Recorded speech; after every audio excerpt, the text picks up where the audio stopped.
Приветствую! Валера на связи, а значит настало время очередного гайда по Pass of Exile. В этом видео я познакомлю вас со своим билдом на Иерофанта Архимага через клеймо Бури. Билд обладает хорошей скоростью зачистки любых тиров карт на максимальном уровне Атласа. В том числе может проходить карты под 5 сферами Делириума, заряженные всем чем только угодно. Урона хватает на убийство любых боссов в игре. Хоть числом в 2, 3, 4 миллиона ДПС сейчас уже никого не удивить, не спешите делать выводы. Персонажи через клеймо Бури наносят урон все время, вне зависимости от того, что мы делаем. Можно просто бесконечно катить босса по арене, наблюдая, как его здоровье неумолимо угасает. Главное не забывать поддерживать на нем 2 клейма Бури. Убер Древний или Сириус убиваются за 2,5-3 минуты, а Завоеватели и Хранители за 5-10 секунд. Возможно, билду не хватает зрелищности, нету того самого ощущения сочного бурста. Но главное, чтобы боссы умирали, а выбора у них особо-то и нету. При этом билд обладает неплохой выживаемостью. Минимум, на который мы можем рассчитывать, это 10 тысяч эффективного здоровья, а универсальная версия разгоняется до 14 тысяч и выше. И все это за относительно невысокую цену. Предполагаю, что любая из основных версий билда в первую неделю новой лиги обойдется в 10-15 сфер возвышения. При этом, чтобы успешно ворваться на новой лиге, не нужно вообще никаких предметов. Я протестировал персонажа до 80 уровня на соло лиге. Даже в предметах с пола на случайно выпавшем пятилинке я с легкостью разваливал карты белых и желтых тиров и убивал первых завоевателей. Из недостатков билда я могу выделить лишь необычный геймплей, к которому стоит привыкать. Я бы немного сравнил его с игрой за суммонера, но судить вам. Весь билд строится вокруг использования камня поддержки Архимаг. Архимаг заменяет стоимость поддерживаемой способности на базовое значение в 6% маны от ее максимального запаса. При этом Архимаг дает бонус в виде урона молнии. Чем больше маны было потрачено таким образом, тем больше будет бонус урона. Именно по этой причине мы будем повышать стоимость наших способностей. Так как мы будем увеличивать стоимость способности до безумных размеров, более 4000 маны, то нам нужна такая способность, которую не нужно будет постоянно спамить, и чтобы Архимаг усиливал ее должным образом. Под эти параметры идеально подходит клеймо Бури, он же Штормбренд. Клеймо – это некая магическая сущность, которую мы призываем в указанную точку на экране. Если в достаточной близости к нему будет находиться монстр, то клеймо прыгнет на него и начнет испускать 3 луча, наносящие урон. Монстр, на котором находится клеймо, будет получать значительно больше урона, нежели другие монстры, до которых достают лучи. Лучи клейма могут чейнить, то есть передаваться по цепи. Именно поэтому во время зачистки мы будем использовать камень поддержки Цепь, который на боссов придется менять на другой камень, но об этом позже. Давайте более детально рассмотрим механику работы клейма Бури. У клейма есть уникальные характеристики, влияющие на его свойства. Частота активации, время прикрепления и открепления, дальность прикрепления и максимальный лимит активных клейм. Частота активации отвечает за скорость тактов, с которой клеймо наносит урон или ищет себе новую жертву. Параметр скорости произношения чар персонажа напрямую влияет на скорость активации клейма и является очень сильной ДПС характеристикой.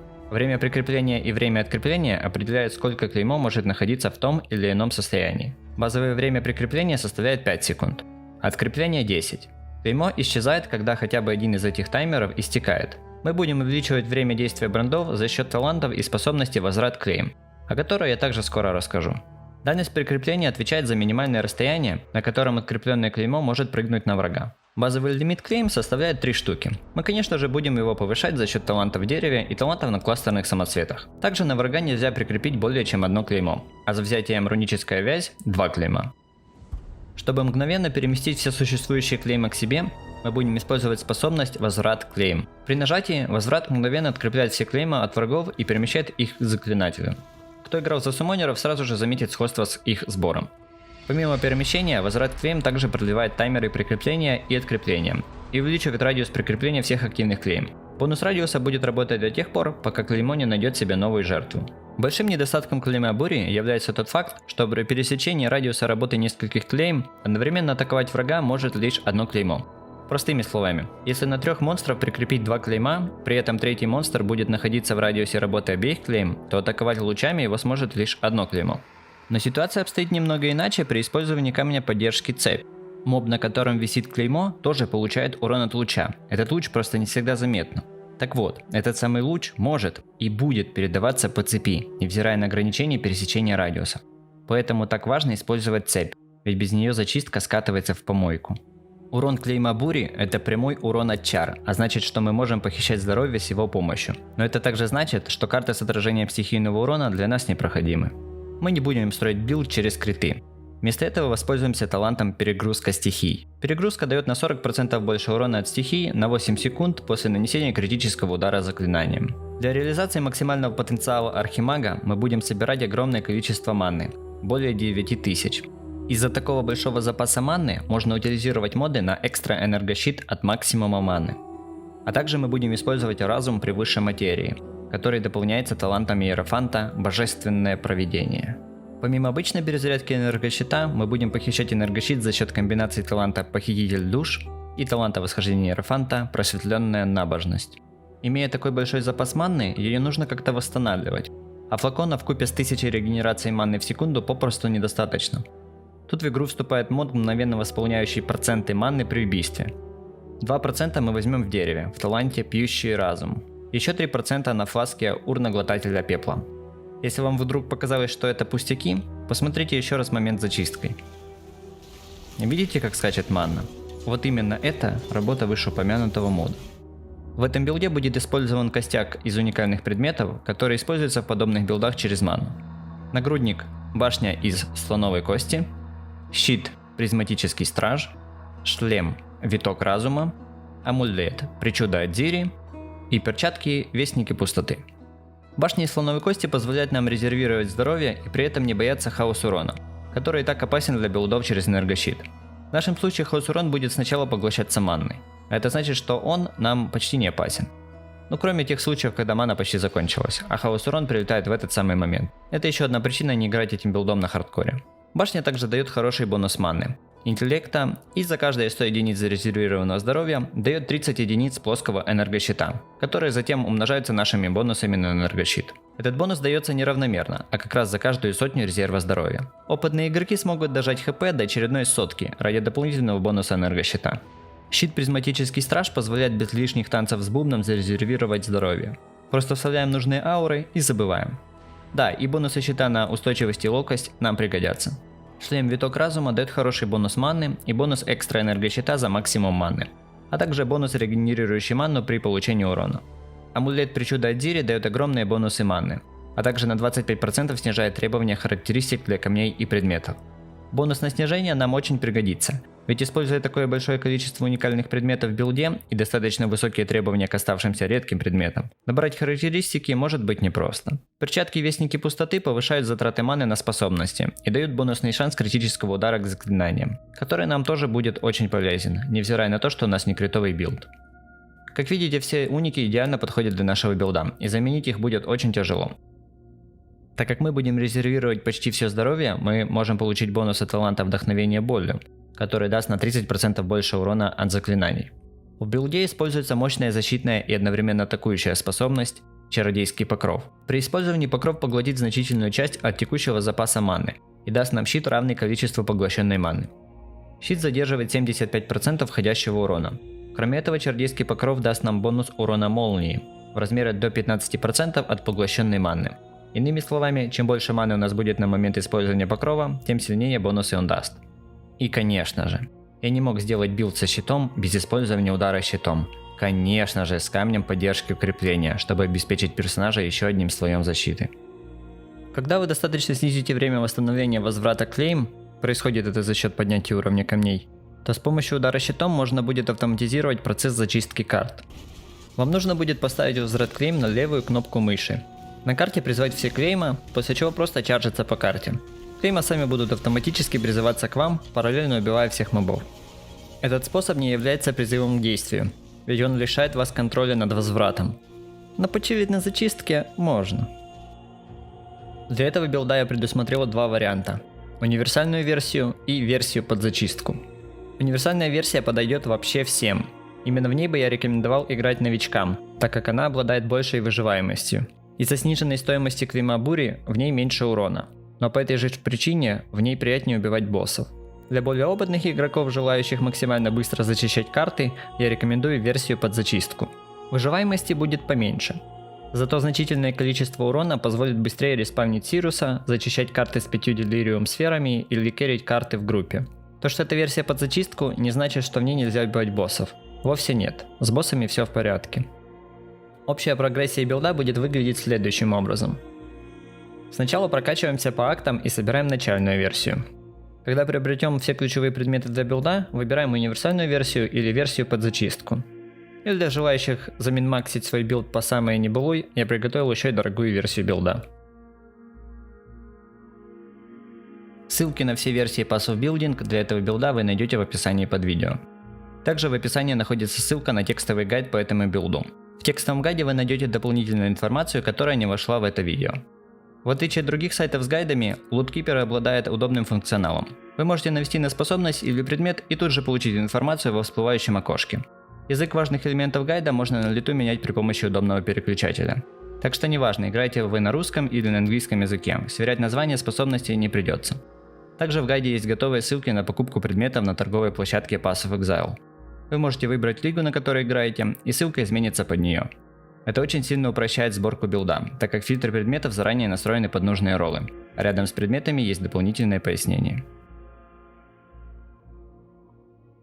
В билде будут использоваться кластерные самоцветы, поэтому я предусмотрел по 2 дерева умений как для универсальной, так и для версии под зачистку. Начнем с древа универсальной версии без кластерных самоцветов на 89 уровень. Всегда будьте очень внимательны при копировании деревьев. Один талант не туда, и билд может уже не работать. Вот так будет выглядеть дерево универсальной версии с кластерными самоцветами на 91 уровень. В дереве этого билда присутствует разумная гибкость. К примеру, если вы сможете набрать на предметах или кластерных самоцветах суммарно плюс 20 единиц ловкости, значит можете убрать эти 2 таланта. Если сможете найти плюс 30 единиц силы, то можете избавиться от этого нода на силу. Освободившиеся таланты стоит потратить на взятие этого гнезда под самоцвет.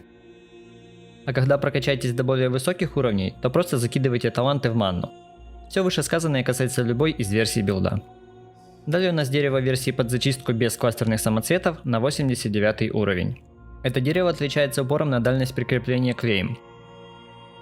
Также важным моментом является взятие этого таланта на снижение резервации манны. Следующим образом будет выглядеть дерево версии под зачистку уже со взятием кластерных самоцветов. А про кластерные самоцветы я расскажу отдельно, смотрите по тайм-коду. Если досмотрев до этого момента вам пока нравится мой гайд, то не поленитесь, поставьте лайк. А чтобы не пропустить выход новых видео, стоит подписаться, впереди много всего интересного. Класс восхождения персонажа – Иерофант. В первом лабиринте прокачиваем талант Знамение Предназначения. Этот талант дает бонусы, усиливающие наши клейма. Он позволяет призывать дополнительное клеймо, увеличивая дальность прикрепления клейм, и на 10% увеличивает урон, получаемый врагом, за каждое прикрепленное к нему клеймо. Это значит, что враг получает от нас на 20% больше урона из любых источников. Также этот талант на 30% снижает время восстановления возврата клейм. Во втором лабиринте прокачиваем Просветленная Набожность. Его бонусы работают, пока на персонажа действует эффект колдовского выброса. Эти эффекты увеличивают урон от заклинаний, АОЕ персонажа и позволяют похищать здоровье. В третьем лабиринте прокачиваем Божественное Провидение. Этот талант увеличивает запас манны, дает эффект, поглощающий 10% урона с манны, а также дает эффект Преображения Разума, который увеличивает урон персонажа в зависимости от бонусов, увеличивающих максимальный запас манны в билде. Бонус урона от преображения равен 30% от бонуса увеличения запаса манны. У моего персонажа бонус манны переваливает за 400%. Это значит, что мы получаем бонус в более чем 120% увеличения урона. В общем, приятно. Талант, который мы прокачаем в Обер-лабиринте, определяет версию билда. Для универсальной версии прокачиваем Храм Мысли. Храм Мысли дает 20% бонус энергощита от максимальной манны. На 10% снижает резервацию манны, но также, к сожалению, на 50% снижает стоимость всех способностей, что напрямую бьет по эффективности Архимага. Для версии под зачистку берем Колдовское Благословение. Колдовское Благословение дает нам генерацию бафа колдовского выброса после нанесения урона нашими заклинаниями по врагу. Это позволяет убрать соответствующий камень поддержки. Кроме этого, пока на нас действует баф колдовского выброса, мы полностью неуязвимы ко всем стихийным состояниям. Не только к шоку, поджогу, охлаждению и заморозке, но и к хрупкости, опалению и ошеломлению, которых достаточно в контенте Делириума. Неуязвимость к стихийным состояниям дает нам более широкий выбор пантеонов и суффиксов на фласках.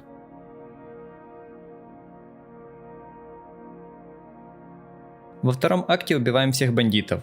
2 очка талантов будут оптимальным выбором для нас. Так как у нас билд с резервацией здоровья и у нас нет источников, дающих иммунитет к оглушению, то мы будем всегда использовать морского царя. В качестве младшего бога для универсальной версии я рекомендую Аберрата. Эффекты постепенного урона могут доставлять большого неудобства и даже быть смертельно опасными для нас. С уроном от яда нам помогает наш нагрудник, а вот с горением поможет Аберрат. В качестве малых пантеонов для версии под зачистку я могу порекомендовать Шакари или Гарухан. Шакари даст иммунитет к яду, а бонус скорости передвижения Гарухан будет не лишним при зачистке. Для использования всех предметов и камней билда нам необходимо собрать 83 единицы силы и 83 единицы ловкости. Это при условии использования причуды Адзири. Но вы же не думали использовать другой амулет, правда? Я уже говорил в начале видео, что в билде используется множество уникальных предметов, и рассказывал о их важности для билда. Повторяться, почему мы выбираем именно их, я не буду, смотрите по тайм-коду. Так вот, исходя из такого количества уников, к редким предметам будут очень жесткие требования. На каждом редком предмете обязательно должна быть манна, чем больше, тем лучше. Помимо важных характеристик по типу устойчивости, на каждом предмете должен быть энергощит, кроме оружия, конечно же. Если в префиксе помимо маны и энергощита будет еще и здоровье, то это будет очень хорошим бонусом. Если на предметах собрать плюс 30 к силе, то можно будет не брать большой талант на силу в дереве. В качестве оружия мы будем использовать редкий жезл. Лучшей базой для него будет жезл отступника, но любые жезлы с собственным свойством на урон от чар тоже сойдут. Главное, избегайте вандов на базе жезл призыва. На жезле обязательно ищем 3 характеристики. Манну, ниже 120 единиц. Бонус плоского урона от молнии к заклинаниям 40 плюс единиц и скорость сотворения чар не ниже 15%. И также желательно, но вовсе не обязательно, чтобы на жезле были 1-2 мода из нижнего списка. Не забываем, что скорость сотворения чар или плоский урон от молнии к заклинаниям можно легко накрафтить на станке, а значит можно заранее искать жезл с хорошими роллами манны и одним из обязательных модов, а второй просто накрафтить. Призматический страж. Ключевой предмет билда. Нам важен ролл ловкости щита. Обязательно покупаем 29 или 30 единиц. Именно такой показатель позволит легко собрать ловкость в билде. Купите ниже, будет посос. Я предупредил. Также стоит обратить внимание на то, осквернен ли щит. Если щит осквернен таким образом, что его собственное свойство изменилось, но его нету в этом списке, значит такой щит нам скорее всего не подходит. Я вижу тут 2 варианта. Просто покупайте обычный с подходящей ловкостью и собственным свойством на устойчивости. Потом при желании можно докупить вариант с полезным осквернением. Башня из слоновой кости. Ключевой предмет билда. Нам важны оба ролла башни. В первую очередь стараемся приобрести вариант с как можно большим количеством манны. Желательно выше 95 единиц. Интеллекта ищем не ниже 60 единиц. Сначала можно обойтись и 5-линк версией башни. Ее нужно будет покрасить в 4 синих и 1 зеленый цвет. Но в конечном итоге нам понадобится 6-линк нагрудник с 5 синими и 1 белым цветом. Именно такой вариант позволит нам менять местами зеленый камень на синий. Таких вариантов может не быть на рынке, поэтому сначала покупаем просто 6-линк с 5 синими и 1 зеленым. Позже его можно будет самостоятельно превратить в 5 синих и 1 белый. Для этого нам нужно будет играть в контент синдиката. Нужно будет засунуть Ворича в исследование. Так как нам нужен всего 1 белый сокет, то первого уровня Ворича будет достаточным. Когда у вас будет достаточно разведданных, чтобы пройти убежище исследования, нужно будет покрасить наш нагрудник в 6 синих. После чего пройти убежище, положить нагрудник на станок Ворича и нажать крафт. Это, конечно, не самый приятный вариант, и я пытался избежать его, но именно такой вариант даст 100% эффективность нашей связки против боссов, которая будет всегда работать без дополнительного шаманства. Как именно будет работать связка 5 синих и 1 зеленый, я расскажу, когда будем говорить о камнях. Вестники пустоты. Ключевой предмет билда. Нас в первую очередь интересует бонус стоимости заклинаний. Он должен быть не ниже 75%.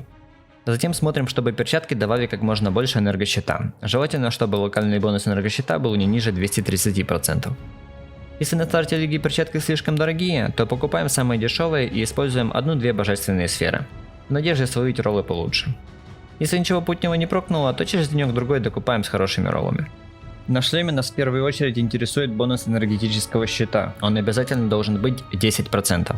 Затем смотрим на количество плоской манны, чем больше, тем лучше, желательно не ниже 115 единиц, остальные роллы не так важны. Причуда Адзири, ключевой предмет билда. Ищем амулет с максимальным роллом бонуса маны, 24%. Чем выше будет бонус регенерации маны, тем лучше, но это не самое главное. Амулет обязательно не должен быть осквернен, чтобы мы могли его заточить катализаторами и наложить на него зачарование маслами. Для заточки используем 20 насыщенных катализаторов. Полезных для нас зачарований на амулет на самом деле очень много. Предельный интеллект дает много интеллекта, что в свою очередь увеличивает как запас маны, так и энергощита. Стряска дает хороший прирост маны, а также эффект, который восстанавливает ману за полученный урон. Точно такой же эффект есть на нашем шлеме.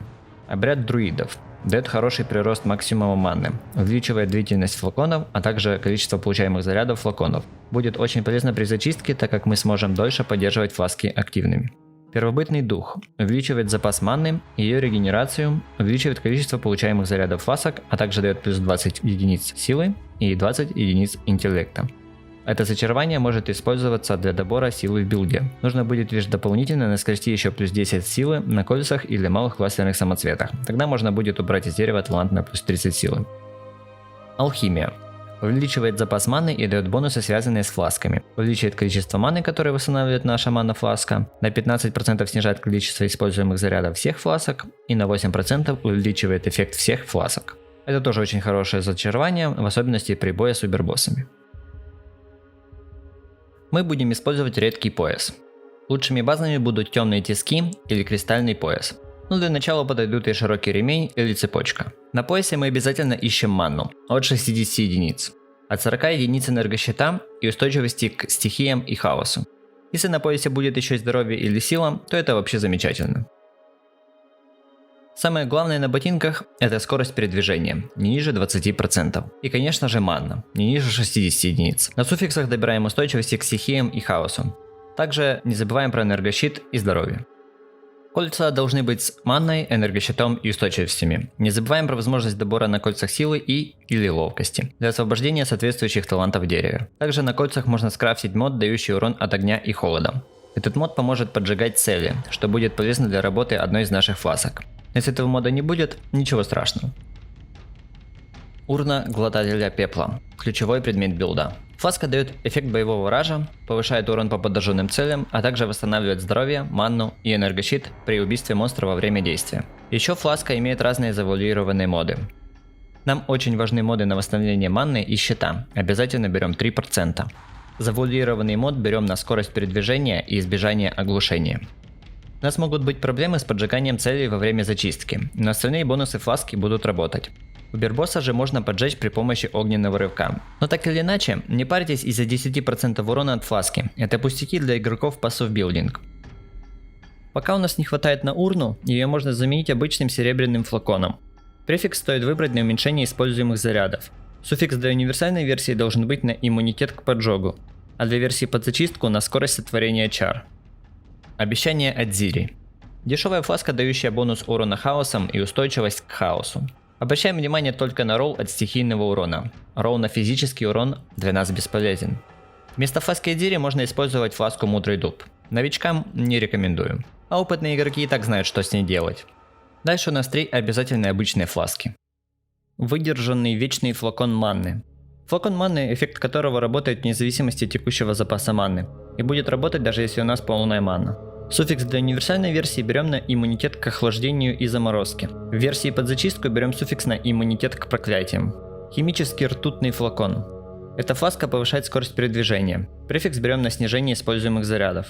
Суффикс для универсальной версии берем на иммунитет к проклятиям. В версии под зачистку на дополнительную скорость передвижения с роллом не ниже 25%. Далее экспериментальный кварцевый флакон рубцевания. Эта фласка дает бонусный шанс уворота от атак и заклинаний, а также дает эффект фазирования, позволяющий пробегать сквозь врагов. Этот эффект будет очень полезным, учитывая наш стиль геймплея. Префикс берем на продление времени действия, суффикс на иммунитет к кровотечению. Этот вариант фласки используем во всех версиях билда. В билде будет использовано 2 типа уникальных самоцветов и кластерные самоцветы. Но если вы используете пояс с сокетом, то конечно же один самоцвет бездны. Уникальные самоцветы будут 2 видов. Первый – здоровый дух. Второй – горячечный бред. Здоровый дух увеличивает запас маны, а также конвертирует бонусы к здоровью в бонусы к мане в радиусе своего действия. При этом увеличивает эффект этих бонусов вдвое. То есть если нот дает плюс 10 к здоровью, то станет давать плюс 20 к мане. Здоровый дух вставляем в гнездо ведьмы. Всего мы будем использовать 3 или 4 горячечных бреда. Каждый такой самоцвет повышает затраты маны на способности на 50%. а также дает бонус к силе заклинаний. Вставляем эти самоцветы в следующие гнезда. Получить такой самоцвет можно самостоятельно, для этого нужно осквернять кобальтовые самоцветы при помощи сферы Ваал. Самоцвет бездны в пояс должен иметь бонусы манны, желательно выше 35 единиц, а также 2 мода из списка. Настало время поговорить о кластерных самоцветах. Прежде чем я расскажу о том, какие именно самоцветы нужны в этом билде, я считаю необходимым ввести вас в курс дела и рассказать о важных моментах касательно кластеров в целом. Эта информация пригодится вам в будущем. Кластерные самоцветы бывают трех видов – большие, средние и маленькие. У всех кластерных самоцветов есть два собственных свойства, они отображаются как энчанты. Эти свойства никак нельзя изменить. Именно собственные свойства и уровень предмета определяют, подходит ли база самоцвета для крафта. Одно из свойств отвечает за количество талантов, которые дает самоцвет, второе за то, какие таланты могут ролиться на самоцвете. Как правило, чем меньше талантов на самоцвете, тем лучше, но иногда бывают исключения. Таланты, которые ролятся на больших самоцветах, дают урон, на средних – утилити, на маленьких – выживаемость. Уровень предметов самоцвета влияет на два важных параметра. Первый – это доступ к роллам характеристик, которые дают малые ноды, такие как устойчивость, атрибуты, скорость и так далее. Второй касается больших самоцветов. Только выше 75 уровня начинает ролиться мод, дающий два гнезда под самоцветы. Чтобы было проще разобраться, вот основная сводка правил при выборе самоцветов. Большой самоцвет должен давать не более 8 талантов и обязательно должен иметь уровень предметов 75 или выше. Средний самоцвет должен давать 4 или 5 талантов. 4 и 5 ничем не отличаются, скоро покажу. Уровень предметов среднего кластера не играет большой роли. Маленький самоцвет должен давать 2 или 3 таланта, это зависит в первую очередь от билда. И иметь как можно больший уровень предметов. Топовые роллы начинают появляться с 84 уровня предметов. Вполне возможно, что самоцветы под этот билд придется крафтить самостоятельно, поэтому помните эти правила при покупке баз. Мы будем строить одну полноценную ветку самоцветов, то есть один большой, два средних и два маленьких самоцвета. Кластерные самоцветы в этом билде позволяют немного склонить характеристики персонажа, подстроив его под ваш стиль геймплея. Можно будет добавить побольше урона, выживаемости или ускорить зачистку. Большие кластерные самоцветы должны иметь мод, увеличивающий урон от молнии. Должны давать не более 8 талантов и уровень предмета базы должен быть не ниже 75. На больших самоцветах мы обязательно ищем следующие моды. Искрометная идея и мод на 2 дополнительных самоцвета, а также мод из нижнего списка. Искрометная идея дает бонус к мане и бонус к пробиванию устойчивости молнии. Отличный мод, повышающий как выживаемость, так и урон. Радужное сердце дает бонус к стихийному урону и бонус в 10% ко всем элементал резистам. Хороший мод, который облегчит сборку устойчивости. Мстительный командир повышает эффективность нашего грозного гнева. Простой мод, повышающий урон. Вдохновленное угнетение – неплохой мод, усиливающий эффект шока и охлаждения, а также дает бонус регенерации маны после того, как мы наложили на врага шок или охлаждение. Средние самоцветы должны иметь мод, увеличивающий урон от умений клейма и давать 4 или 5 талантов. Уровень предметов нам не важен.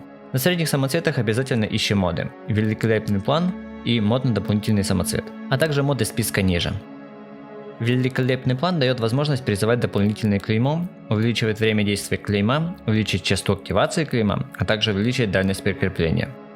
Впечатляющий, простенький мод, позволяющий призывать дополнительное клеймо и увеличивающий скорость чар клейма. Это значит, что вы сможете призывать новое клеймо быстрее. Не забываем, что скорость чар напрямую влияет на скорость активации. Лично я использую именно этот мод в качестве второго. И рекомендую использовать его в универсальной версии. Верность печати. Увеличивает дальность прикрепления клейма, а также увеличивает урон по врагам за каждое прикрепленное клеймо. Если взять два таких нода, они дадут внушительно на 20% больше урона, то есть 20% more damage. Если написано, что enemy takes сколько-то там процентов increased damage, это значит, что мы наносим этому врагу столько-то процентов more damage. В общем, сильный мод как на зачистку, так и против боссов. Этот мод берем в версии на зачистку. Святое завоевание – мод, увеличивающий урон клейма, скорость их активации, а также дает персонажу скорость передвижения. Можно использовать его как временный мод на зачистку, а потом сменить на один из вышеуказанных. На средних самоцветах есть еще два мода, которые на первый взгляд выглядят очень сильными. И я считаю важным вам рассказать, почему это не так, и я не рекомендую их использовать. Первый – это устранение. Этот талант на 20% увеличивает дальность прикрепления, которая работает всегда, а также 25% бонус скорости активации клейма, который работает только если вы последние 4 секунды не использовали клеймо бури или призыв клейм. 25% бонус скорости активации – это на самом деле очень сильный мод. Будет целые 50%, если застакать два устранения. Но ложка дегтя кроется как раз в том, что он не работает все время во время зачистки, а начинает по сути работать только на боссах. Да и то важно целые 4 секунды не нажимать наши бренд-скиллы. И вот только тогда в силу вступает эффект скорости активации и начинает разуплотнять босса. А почему бы просто не взять впечатляющий? Бонус 12% скорости сотворения чар — это всего лишь 2 раза урезанный бонус скорости активации тестоустранением, только он работает постоянно. Если не хватает радиуса прикрепления, то почему бы не взять верность печатям, и их бонус урона-то работает тоже все время? В общем, не рекомендую устранение, ибо с ним будет некомфортно играть. Второй мод — это ищущие руны. Они дают бонус урона клеймам, а также каждую секунду накапливают по 20 бонусных процентов к радиусу прикрепления тем клеймам, которые были откреплены.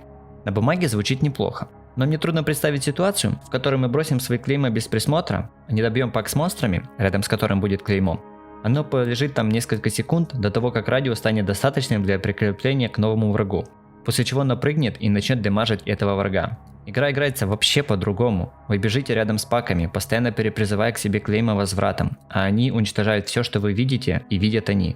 Если я что-то не понимаю и ищущие руны на самом деле имба, возможно для какого-то специфического контента, то поправьте в комментариях, желательно с видеодемонстрацией. Малые кластерные самоцветы должны иметь мод, увеличивающий максимальный запас маны, и давать 2 таланта.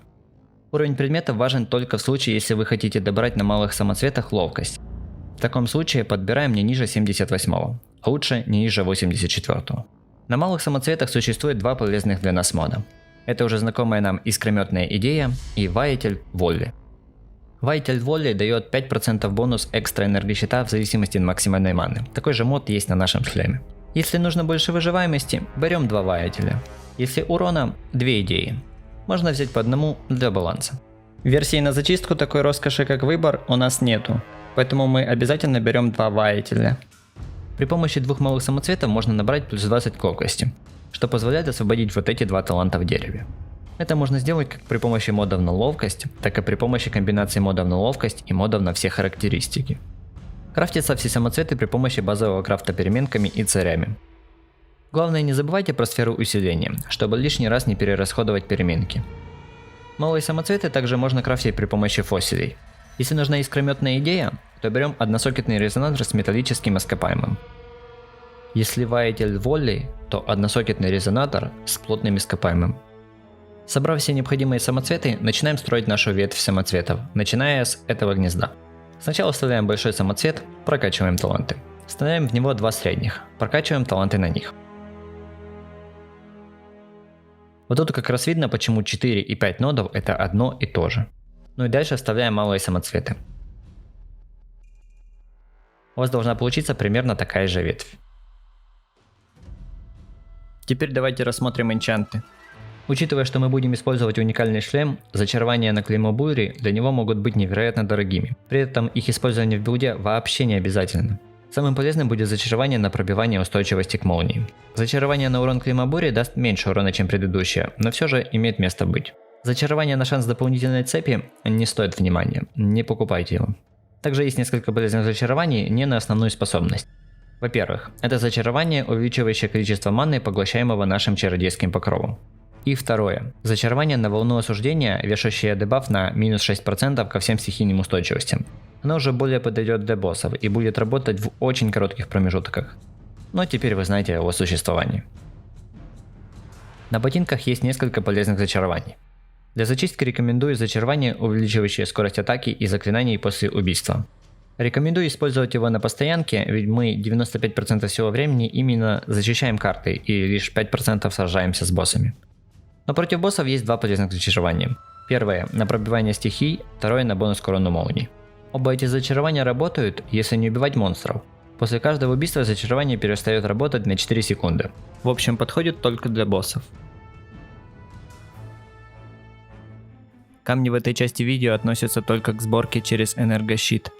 О том, какие камни использовать во время прокачки, смотрите в текстовом гайде, ссылка на который находится в описании. Мы используем следующую связку в нагруднике. Цепь всегда используем на зачистку, это номер 1 приоритет. Концентрацию стихий используем на боссов, когда обзаведемся нагрудником с 5 синими и 1 белым гнездом. Гипотермию используем на боссов, пока у нас нету белого гнезда в нагруднике. Для ее правильной работы в одном из следующих связок будет использован дополнительный камень, но об этом дальше. В перчатках используем следующий сетап. Усилитель, начиная со второго уровня камня, будет повышать уровень возврата клейм и колдовского покрова, а второе дыхание снижает время их восстановления. В шлеме и ботинках используем следующие сетапы.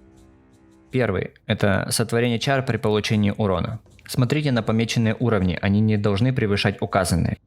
Если вы боитесь случайно прокачать камень, наведите на него и нажмите правой кнопкой мыши, это скроет плюсик.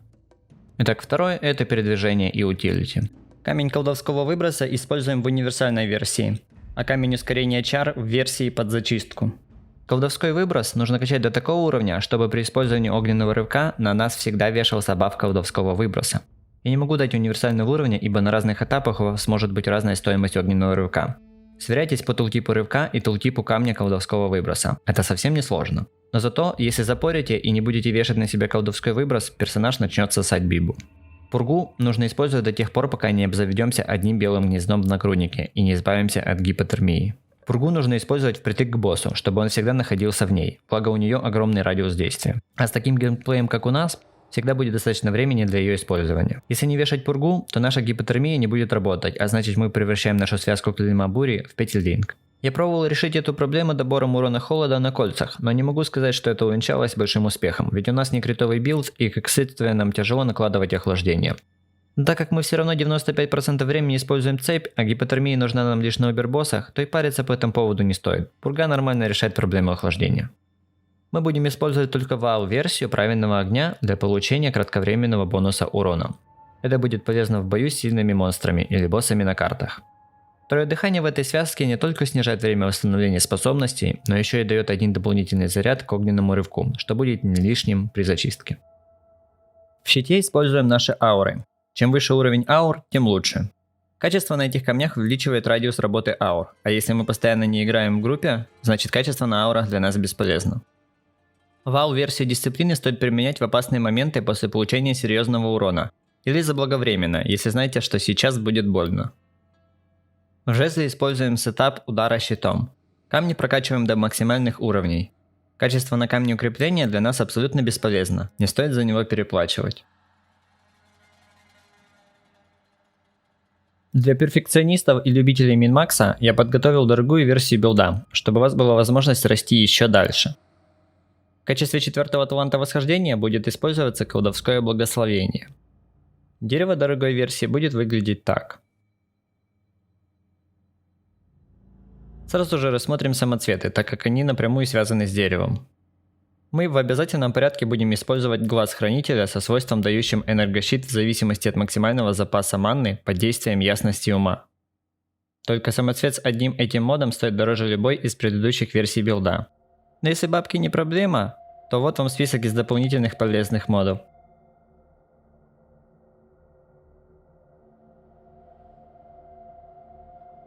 Так как мы пытаемся восполнить потерю энергощита, то на малых классных самоцветах мы в обязательном порядке будем использовать воители и воли. При этом помните, я говорил про плюс 20 ловкости на предметах? Так вот, они в этом варианте обязательно должны быть на самоцветах, иначе вам просто не хватит суффиксов под устойчивости на других предметах. В этом месте на дереве мы устанавливаем камень неестественный инстинкт. Он позволяет взять маленькие ноды без их присоединения к дереву и даже без траты талантов на них. Так как мы меняем два горячечных бреда на другие самоцветы, то и стоимость клейма не будет вырываться до безумных значений. Небесная даль. Крутые ботинки с множеством полезных эффектов. Они дают внушительный бонус манны, аж до 120 единиц, дают генерацию заряда в энергии. Бонус, снижающий резервацию манны, позволяет не брать в дереве талант на резервацию. А эффект, меняющий принцип работы оглушения для нашего персонажа, позволяет заменить морского царя на Аракали или на Лунарис. Так как мы теперь играем через криты, нам скорее всего придется заменить жезл. Вот список полезных модов для жезла. Обратите внимание, что при выборе суффиксов предпочтение стоит отдать скорости чар и множителю критического удара. При этом 15% скорости чар по мощи сопоставимы с 25% множителя критического удара. Ну а если не мерить чисто уроном, то скорость всегда будет лучше, ведь она работает на все способности. В список не поместились все полезные моды, такие как пробивание стихий, экстра урон хаосом от урона молнии или стихийного урона и так далее. Далее у нас на очереди фласки. Флакон маны и ртутный флакон будут точно такими же, как в версии под зачистку. Вера в бутылке. Очень дорогая фласка, дающая тонну урона. Бонус урона по врагам на освященной земле должен быть 10%. Бонус крита желательно не ниже 1,9%. Бонус длительности – чем больше, тем лучше. Нам придется заменить нашу урну глотателя пепла на ее критовый вариант, желательно от 75%. Остальные бонусы на восстановление маны и энергощита, так же как и прежде, обязательно должны быть 3%. Критовый билд не может обойтись без алмазного флакона. Ну ладно, бывают исключения, но сейчас не о них. Префикс берем на уменьшение используемых зарядов, а суффикс на иммунитет к кровотечениям. Зачарованием для амулетов этой версии стоит выбрать именно алхимию. Так ради чего же все эти траты? Что нам дает дорогая версия билда? Она дает примерно в 3 раза больше урона, с повышенной скоростью, без потери выживаемости. Я решил не собирать ее для нарезочки, лучше потрачу эти экзы на следующий билд. Я изначально хотел добавить максимально подробную прокачку в это видео, но понял, что это не выход. Слишком много перестановок камней, которые удобнее смотреть в текстовом виде. Да, длительность видео, ровно как и время на его монтаж, значительно увеличится. Поэтому прокачка персонажа по актам для этого и всех последующих билдов будет расписана только в текстовом гайде и продублирована отдельным побом. Ссылка на текстовый гайд и поб для актовой части находятся в описании. В самом текстовом гайде я максимально разжевал каждый момент. От связок камней до того, почему мы прокачиваем тот или иной талант именно сейчас. Поэтому у вас не должно возникнуть абсолютно никаких проблем с прокачкой. Билд помогет. Итак, что же делать, когда вы полностью прошли акты? Пушить Атлас, выполнять цепочку Кира Кайзаны. У этого билда огромный потенциал к зачистке и хорошая выживаемость даже в шмотках с пола. Как я уже говорил, я тестировал билд до 80 уровня на соло-лиге и был приятно удивлен его эффективностью. А я уже трижды играл разными билдами через клеймо бури на 3.6, 3.7 и 3.8 лигах. Этот дед пока что сильнейший вариант. Поэтому пушим Атлас со скоростью света, не забываем про сдачу хост-рецептов и продажу ненужных нам карт. В первую очередь собираем валюту на покупку Табул Раса. Затем докупаем обещание Адири и 2-3 горячечных бреда. В качестве начального оружия можно использовать 2 бешенства Апипа. С роллами не усложняйте, берите самые дешевые. Возможно, что горячечные бреды будут дорогими, поэтому бешенство Апипа будет основным источником повышения стоимости для нашего клейма. Все остальные предметы собираем с как можно большим показателем здоровья и манны. Не забываем про устойчивости к стихиям и хаосу. Когда вышеуказанные уники куплены и устойчивости собраны, начинаем понемногу копить сферы раскаяния и скупать уникальные предметы на основную версию билда. Если вы откроете Убер Лабиринт раньше перехода в версию через энергощит, то вне зависимости от предпочитаемой версии прокачиваем колдовское благословение. Его бонусы на неуязвимость к стихийным состояниям позволят взять больше защитных или наоборот атакующих суффиксов на фласках. Вот вам на всякий случай дерево начальной версии на 89 уровень.